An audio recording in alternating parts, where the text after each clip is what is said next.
Au niveau de la charnière défensive, est-ce que vous pensez qu'il y a un duo qui est en train de se former là? Je parle de Indika et Agbadou. Oui, clairement. Genre, je veux parler des matchs en sélection, mais aussi de la forme du moment. Oui, clairement. Je pense que clairement, la paire Agbadou-Ndika, c'est le pilier en fait. Je pense que ce sera le pilier, en tout cas, de ce que Faye voudra mettre en place. Et puis, d'avoir une signature visible. Il va Tu lâches pas, hein? d'avoir une signature visible, en tout cas, ce seront deux éléments importants. Aujourd'hui, on voit la différence entre la paire Agbadou, Ndika et puis un autre. Donc, du coup, tu oublies comment on appelle, Odilon Kosono a fait durant la Non, CAN? on n'oublie pas. Non, c'est juste pour te titiller un peu. En fait, non, ce n'est pas une question d'oublier. Ce n'est pas une question d'oublier. On parle du moment. Moment. Et quand on prend sur le moment et qu'on voit les performances, on se rend compte que ces deux-là, ce duo-là, fonctionne mieux par rapport à un duo, par exemple, Ndika avec Kosonou, par exemple, en ce moment. Et cela ne veut pas dire que Kosonou a été d'une très grande aide pour l'équipe nationale. Et c'est un autre registre également. Cela ne veut pas dire que peut-être que Kosonou, la paire de Kosonou avec un autre défenseur central, par exemple, ne va pas fonctionner aussi. Mais ce dont on parle aujourd'hui, c'est la paire Agbadou et Ndika par rapport à Ndika ou bien Agbadou et puis d'autres défenseurs centraux. Et quand on prend cette paire-là, en tout cas, on se rend compte que ça fonctionne mieux quand ce sont les deux. Okay. Donc, c'est juste ça. Sinon, ce n'est pas individuellement, en tout cas, comparer ces défenseurs centraux-là, mais on parle beaucoup plus de la complémentarité entre ces deux-là. Ok. Augustin? D'accord. Moi, je pars du principe où en charnière centrale, pour une sélection comme la Côte d'Ivoire, en fait, tu dois avoir quand même 2-3 gars qui sont au top niveau. Dans le sens où c'est pas en mode... Tu as demandé qui est là? Oui, c'est pas en mode... Agbadou, Ndika, ça fait 3. Il y a Rick Bailly qui est là. Pardon. Avançons. Mais c'est pourquoi tu réagis aussi. Non, mais je réagis. Je réagis ainsi parce que je pense qu'il y a un passage de flambeau qui est en train de se faire là. Exactement.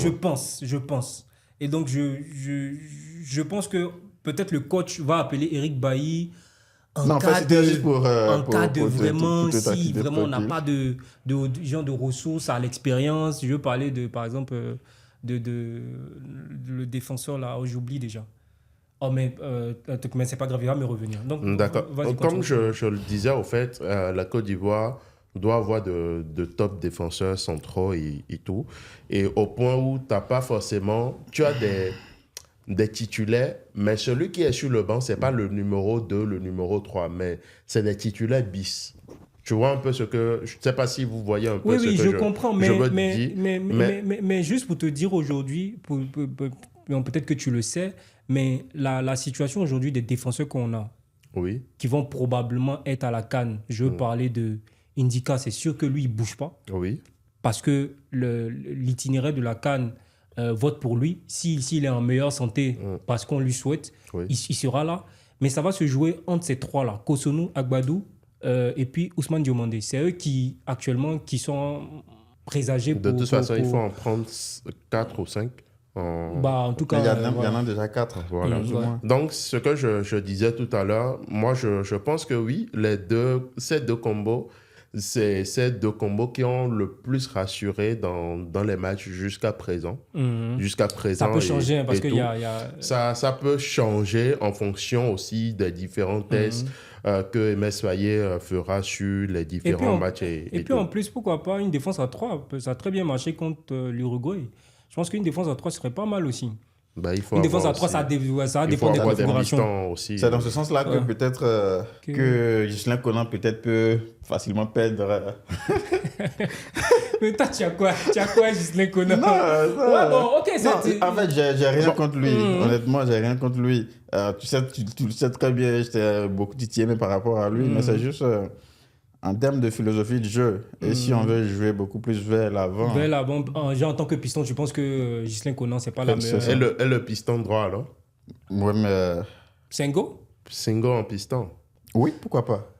Je ne pense pas. En tout cas, si tu me dis que Ghislain Conan d'un côté et tu parles de Singo de l'autre côté, voilà. Singo, parce que tu le vois très souvent dans une configuration défensive à l'AS Monaco, raison pour laquelle tu dis non, ça. c'est pas à cause de ça. Singo sur le plan offensif, attention. Il est bon, attention. Mais à ce poste de truc-là, de piston droit, c'est pas le poste dans lequel je le préfère. Non, mais ce n'est pas son poste, on est tous d'accord. Ce n'est pas son poste. Voilà, justement. On est tous d'accord. Mais sur le plan offensif, attention, il ne faut pas t'amuser Singo. En plus, qu'on parle de Singo piston, je vais te dire pourquoi il est intéressant. Singo, si tu le regardais depuis le Torino, il est hyper intéressant. Tu vois que quand il est dans une défense à 4, d'ailleurs, sur le côté, il a tendance à repiquer dans l'axe quand il a le ballon. Parce qu'il a été formé comme défenseur central. Non. Dans sa formation de base, après sa période de formation, quand il a commencé, il a plutôt plus joué dans des défenses à 3. Donc, il est beaucoup plus à l'aise même dans des défenses à 3 que...